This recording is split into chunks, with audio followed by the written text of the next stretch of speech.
Dream Vacations. I'm going to walk you around the outside of a Class C motorhome. You've got storage in here. You'll have one key for all your compartments. Here you have a freshwater refill. This can be located in various spots around the RV, both the driver's side or passenger side. And to refill it, simply put a hose in there. It'll spit out when it's full. If you need to use this water when you're on the road or dry camping, turn your water pump on inside, okay? Your fuel refill is often 55 gallons. Your generator will run off of this tank, and once it gets down to a quarter of a tank, your generator shuts off. So maintain over a quarter, okay? And this, again, can also be on the passenger side or driver's side. Your awning on this particular vehicle is automatic. That's just push button. Look for my other videos on how that operates. Standard 110 outlet. This is only hot and active if the generator's on or you're plugged into electricity. Okay, you can plug in anything you want. Back to your refrigerator, don't worry about this. This is for servicing purposes. Okay, we'll talk about the fridge when we go inside. Furnace exhaust, if you're ever running the heater, be careful, this gets hot.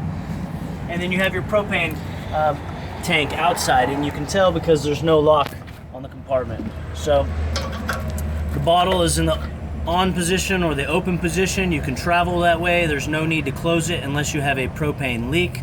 You have a gauge out here that'll indicate at what level your propane is. And again, you only turn this off if you have a propane leak. We'll talk about that later. Storage compartments throughout. You have outside speakers on some of the vehicles. These feed from the stereo that's located in the back bedroom. Note that the dash stereo is typically for the cab area only and sometimes the front half of the house, okay? Your underhood fluids like a normal Ford chassis. When you pick up a vehicle here for rental, the fluids have been checked and maintained, and they're all labeled, okay? Look out for future videos on where these are located. Generator tends to be at the front of the driver's side. This is designed to be run while you're traveling down the road so that you have power in the house of the vehicle or if you're dry camping, okay? And again, this runs off the main fuel tank. You're going to start and stop this generator from the inside. You can also start and stop it on the outside. So you can remove this cover and you see the start and stop button here, okay? Like the inside, if you press and hold in the stop position, it does prime the generator, providing fuel to the pump, and then you press and hold in the start position until it cranks on, and you should see an indicator light here. Wait 30 seconds or so for power to engage and for the generator to generally warm up before you start turning on appliances, okay? Now, if you're ever running the generator and you've lost power on the inside, you need to check this breaker out here at the generator. And that breaker is just a little switch. It needs to be in the forward position. If it's tripped, it'll be back. If it's tripped, it stays running. You just don't have any power. So while it's running, as long as your major systems are off, such as the AC, you can actually just reset that, okay? You have your oil refill here, and the dipstick is attached to the lid, so check this periodically. Every 8 to 10 hours of running, check this, okay? They can burn oil, and it's just 30 weight oil. Okay, here you have your altitude and elevation adjustment. It corresponds with a yellow sticker on the front of the carburetor, and they're all different. Some go 0 to 5,000, 0 to 6,500, and I've seen 0 to 10,000. But nonetheless, if you're traveling into different elevations and altitudes, it may be necessary to adjust that, okay? It changes the fuel-air mixture. Then when you're done out here, be sure to put this cover back on properly. They are expensive. You don't want to lose them, okay? Storage throughout. Your water heater, this gets hot, be careful. These are typically gas or electric functions, and we'll talk about how these operate inside, typically with a push button, okay? Recovery time's about 15 minutes. Your city water connection is where you'll plug in a hose and plug in at the RV park or house that you're at. You just simply plug the hose in, plug the hose at the RV park or the water bib. Make sure you have an inline pressure regulator, which is a brass cylinder at the end of the hose. It keeps your lines from bursting when you're under constant pressure.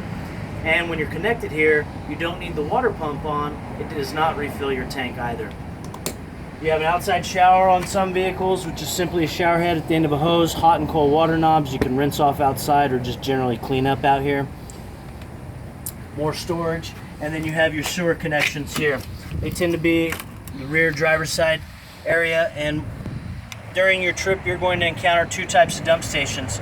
Either a centralized dump station that you pull into, hook up, dump, and leave, or each site that you're parked at has its own sewer connection, okay? You tend to have a larger valve, which is the black valve for the sewer water in the toilet, and then you have a smaller valve with the gray handle for the gray tank, which is sink and shower water, okay? You're going to remove the cap by twisting left. The hose will connect the same way. You put it on, twist right, run the hose out into the ground or through the bottom of the compartment into the ground. You're going to start by emptying the black tank first, okay? Turning it does nothing, so you're actually going to grab the handle, pull it, and extend it. You'll hear liquid flowing, you'll see the hose moving. Wait till the black tank is fully emptied, and then you're going to go ahead and rinse it out with the gray water, which is sink and shower water. Once you're done there, you're going to go ahead and push them back in, close the valves, go inside and recharge your tanks with some chemical water so that you can begin using it again, okay?